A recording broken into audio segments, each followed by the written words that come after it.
ہوتا ہے، کئی شرابی کبابی دانی ہوتے ہیں اور پیسہ بھی بڑا ہوتا ہے، تو وہ حلال کا رزق کبھی نہیں ہوتا.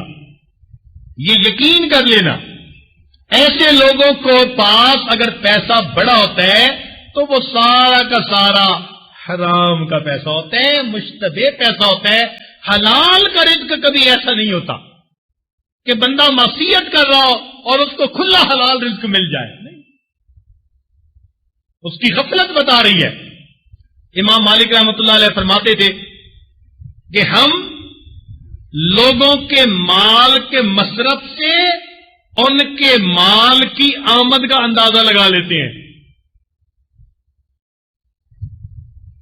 لوگوں کے مال کے مصارف سے ان کی آمد کا اندازہ لگا لیتے ہیں کہ حلال کا رزق ہے یا نہیں. اس لیے کہ حلال کا رزق ہوگا تو نیک کاموں پر لگے گا، حرام کا ہوگا تو گناہوں میں صرف ہو رہا ہوگا. امام مالک رحمۃ اللہ کے پاس ایک بندہ آیا، کہتے ہیں حضرت آپ جو کہتے ہیں کہ ہم لوگوں کے مال کے مصارف سے ان کی آمد کا اندازہ لگا لیتے ہیں، اس کا کیا مطلب؟ فرمایا کہ اچھا ایسے کرو، یہ پیسے ہیں اور یہ تم شہر میں لے جاؤ اور جس بندے کو تم سمجھتے ہو کہ وہ سب سے زیادہ غنی نظر آتا ہے، محتاج نہیں ہے، سائل نہیں ہے، بے شک اس کو دے دو اور پھر دیکھو کہ یہ خرچ کہاں ہو رہا ہے.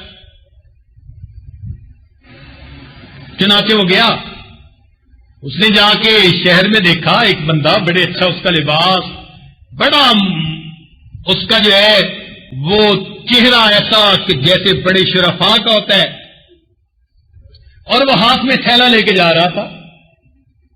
اس نے کہا یہ بندہ تو واقعی سائل نہیں ہو سکتا. اس نے پیسے اس کو دے دیے. حضرت نے فرمایا تھا کہ بعد میں پتہ ضرور کرنا کہ وہ اس نے صرف کہاں کیے. دینے کے بعد تھوڑی دیر یہ پیچھے لگ گیا. اس نے عجیب بات دیکھی کہ وہ بندہ دوسری گلی میں مڑا اور تھیلا اس نے پھینک دیا اور ایک دکان کے اندر چلا گیا، وہاں سودا خریدا اور گھر کے اندر لے کر گیا. اس نے جا کے دروازہ کٹکھٹایا. اس نے کہا جی کہ میں آپ سے ایک عرض کرتا ہوں کہ آپ مجھے یہ پوری صورتحال کی حقیقت بتا دیں. اس نے کہا دیکھو میں سادات میں سے ہوں، میرے گھر 3 دن فاقہ گزر چکا اور گھر کے بچے اس وقت مرنے کی حالت میں پہنچ گئے فاقے کی وجہ سے. میں اپنی کسی بیماری کی وجہ سے مشقت کے قابل نہیں، نہ ہم کسی سے کچھ مانگ سکتے ہیں لے سکتے ہیں. تو آج بچوں کو اس فاقے کی حالت میں تڑپتا دیکھ کر میں اٹھا اور میں نے باہر ایک مردہ بکری کو دیکھا، تو میں نے سوچا کہ چلو میں اس کا گوشت لے جاتا ہوں، میرے بچوں کے لیے اس اضطرار کی حالت میں یہ حلال ہے. میں نے وہ بکری کی ران کاٹی میں لے کے جا رہا تھا، آپ نے مجھے پیسے دے دیے، اب میرے لیے اس کا استعمال کرنا حرام. میں نے اس کو پھینک دیا.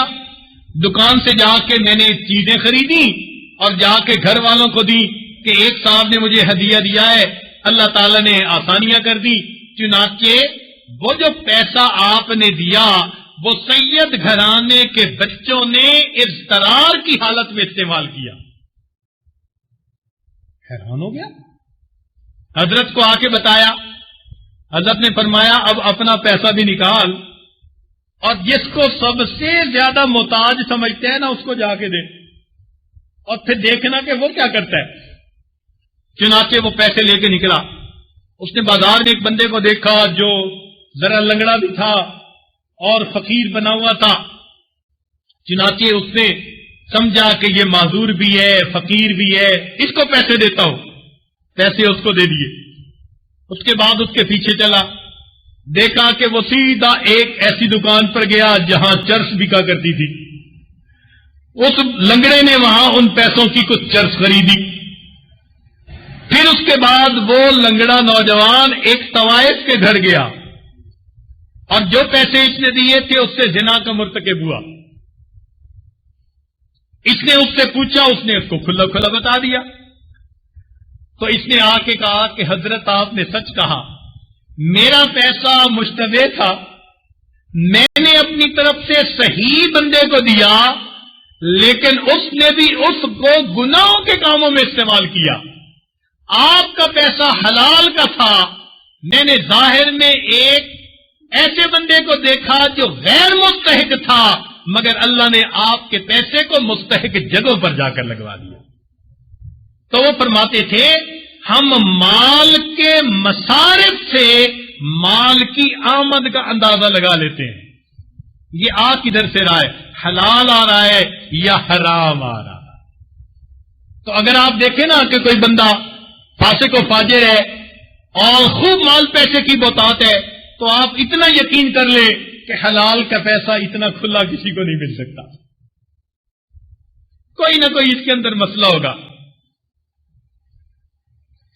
پھر آگے فرمایا کہ گناہوں کے برے انجام میں سے زوال المحابہ، اس بندے کی جو ایک